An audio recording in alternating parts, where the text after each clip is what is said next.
What if one bullet, one single, strange-looking bullet, could reach across a frozen field and turn the most feared tank on Earth into a cruise crematorium in the space of a heartbeat? Imagine it's December 1944. The Ardennes forest is locked in iron cold. A thin, bitter snow drifts through the pines and clings to the scarred steel of a British Sherman Firefly crouched behind a shattered farmhouse. Inside the turret, Sergeant Tom Wilkins, 28 years old, married, father of a little girl he has not seen in 18 months, is trying very hard not to shake so badly that he drops the binoculars. 200 yards away, half hidden by drifting fog, sits a Panzerkampfwagen V Panther. 52 tons of sloped, glacier-hard armor. Its long 75mm kilowatt K-42 gun is already traversing with lazy confidence toward the British tank that has dared to show itself. Tom has seen this play out a dozen times before. He has watched the muzzle flash, heard the whip-crack arrival of the German shot, and then felt the world explode into white-hot splinters as another Sherman dies. The Panther's frontal armor is effectively immune to everything the Allies have thrown at it so far. Standard 75mm shells bounce off like golf balls off concrete. Even the proud British 17-pounder, the best anti-tank gun in the West, struggles to kill a Panther frontally beyond 800 yards. And this one is at 200. Tom's loader, Trooper Shuggy Hughes, is whispering the same prayer he whispers every time. Please God, not today, not like this. The gunner, Corporal Davies, has his face black with cordite soot, is muttering numbers under his breath, trying to convince himself the range is short enough. The driver and co-driver are already reaching for the escape hatches because everyone inside this thin-skinned Ronson knows exactly how quickly it can become a torch. Tom's mouth is so dry he can barely speak. He forces the words out anyway. On. On, Davies echoes. Fire. The 17-pounder roars. The tank rocks back on its suspension. A tongue of orange flame licks 30 feet from the muzzle brake. The shell streaks out and pings harmlessly off the Panther's glacis plate with a shower of sparks. Ricochet. The German tank does not even bother to stop. Its turret continues to turn. Tom feels something inside him break. Not fear now, something colder. Resignation. He has time for one last thought. I'm sorry, Mary. I'm sorry, little Annie. Shuggy is screaming at him, fumbling with the breech, trying to ram home another round. But Tom knows it's pointless. Same shell, same result. They are dead men. Except the next round Shuggy lifts from the ready rack is different. It is shorter, fatter, painted with a broad band of emerald green around the middle. The projectile looks almost comically small compared to the usual armor-piercing capped shot. There is a strange, light alloy skirt around the core, split into petals like a metal flower waiting to bloom. None of the crew has ever seen one in combat before. They arrived only yesterday, delivered under guard with a single typed sheet, APDS. For use against heavy armor. Do not discuss with anyone. Shuggy hesitates for half a second, eyes wide. Tom snarls, load the bloody thing. The breech clangs shut. The Panther is almost hull down now, gun steady on them. Tom does not think. He simply acts. Traverses 2 mils left, drops the crosshair dead center on the Panther's driver's plate. Fire! The recoil is sharper this time, almost vicious. A strange, high-pitched whip crack follows the muzzle blast, as though something has torn loose in mid-air. For a moment, nothing. Then the Panther simply erupts. There is no dramatic Hollywood slow motion. One instant the tank is there, menacing and whole. The next, a jet of incandescent flame shoots 20 feet out of the turret ring like the cork blowing off a champagne bottle made of hell. The turret lifts bodily, hatches flapping open, before slamming back down crookedly. Secondary explosions ripple through the hull, ammunition, fuel, dreams, until the entire machine is wrapped in a roaring orange shroud. Black smoke billows upward in 100 feet, carrying with it the unmistakable stench of burning flesh. Inside the Firefly, 5 grown men sit in stunned silence. The only sound is the idling Maybach engine and the soft tick-tick-tick of cooling steel. Davies is the first to speak, voice small and reverent. Bloody hell, Sarge, what was that? Tom stares at the burning coffin. The Ardennes, Christmas week 1944. The world has turned monochrome. white snow, grey, black, and the dull olive of frozen corpses. Snow falls in slow, deliberate flakes, as though the sky itself is trying to bury what men have done here. Pines stand in ragged lines, their lower branches shattered by shellfire, dripping red-brown sap like blood. The ground is a churned quagmire of mud, snow, and shattered vehicles. Every rut is a grave marker, every hedge a firing position.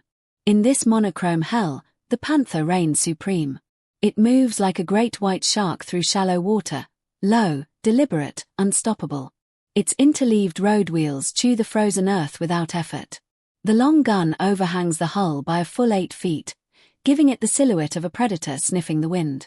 German crews call it our cathedral, half in jest, half in reverence. From the front it presents nothing but slopes, 80 mm at 55 degrees on the glacis, 100 mm on the mantlet, all face-hardened steel that turns even high-velocity shot into harmless sparks.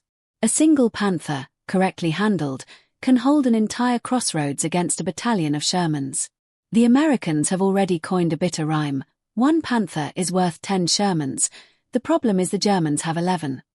Yet 200 miles away, in a quiet corner of Kent that still smells of hops and apple orchards, another world exists. Lulworth Cove, October 1944. The air is mild, almost gentle. Seagulls wheel overhead. On the Ministry of Supply's secret proving ground at Fort Holstead and the School of Tank Technology, civilian scientists in tweed jackets stand beside khaki-clad officers, all staring at the same impossible sight. A captured Panther Ausf. G sits at 1,200 yards, its grey-green paint scoured by salt wind. Behind a sandbagged emplacement, a standard 17-pounder anti-tank gun, the same gun mounted in Tom Wilkins' Firefly, is loaded with a round no one has ever seen in combat. The projectile is only 76 mm in diameter, but it weighs almost as much as the normal 17-pound shell because its heart is a 6.6-pound tungsten carbide dart. Around that dart sits a light alloy carrier, the sabot, split into 3 petals and held together by simple steel bands. The whole thing looks fragile, almost amateurish. Dr. Leslie Burnell, 41, balding, wearing a cardigan under his lab coat, checks his watch. He has not slept perhaps 6 hours in the last 4 days. His hands tremble slightly as he nods to the gun commander. Fire when ready. The lanyard jerks. The gun leaps backward in a sheet of orange flame. There is a strange secondary crack a fraction of a second later, like a whip made of lightning. At the target, the effect is cataclysmic. The sabot petals shear away the instant they clear the muzzle, spinning off harmlessly into the grass. The tungsten core, now free of unnecessary weight, is traveling at over 4,000 feet per second, almost a third faster than any solid shot ever fired from the same gun. It strikes the Panther's upper glacis dead center. There is no ricochet, no spark shower, no dramatic pause. The plate simply opens. A jet of molten steel spurts out the far side as though the tank has been stabbed by a white-hot needle.